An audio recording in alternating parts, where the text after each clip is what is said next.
உண்டாவதாக. இயேசுவின் நாமத்தினாலே சமாதானம் தங்கியிருப்பதாக. இந்த வீட்டை நாங்கள் வாழ்த்துகிறோம். உங்களுடைய சமாதானம் தங்கியிருப்பதாக, உங்களுடைய நன்மை தங்கியிருப்பதாக, உங்களுடைய ஆசீர்வாதம் தங்கியிருப்பதாக. அப்பா, கர்த்தர் வீட்டை கட்டாராகி கட்டுகளுடைய பிரயாசம் விருதா என்னுடைய வசனத்தை நாங்கள் நினைவு கூறுகிறோம். ஆண்டவரே, தகப்பனே, இந்த பிள்ளைகளை நீர் ஆசீர்வதிக்கும்படியாக ஜெபிக்கிறோம்ப்பா. இதோ இந்த பிள்ளைகளுக்கு தேவன் கொடுத்த வீட்டிற்காக நன்றி செலுத்துகிறோம்ப்பா. இந்த வீட்டை நீர் ஆசீர்வதிக்க நாங்கள் ஜெபிக்கிறோம். ஆண்டவரே, ஒரு குறையில்லாதபடிக்கு நடத்தும்படியாக ஜெபிக்கிறோம்.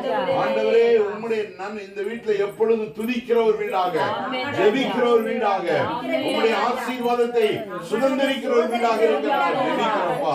இந்த வீட்டில் வருகிறவர்கள் ஆசீர்வதிக்கப்படட்டும். இந்த வீட்டில் வருகிறவர்கள் உண்மையாகவே தேவன் இடத்துல வாசம் பண்ணுகிறார் என்பதை உணரும்படியாக நாங்கள் ஜெபிக்கிறோம்ப்பா. பலவீனத்தோடு சுகவீனத்தோடு யார் இடத்திற்கு வந்தாலும்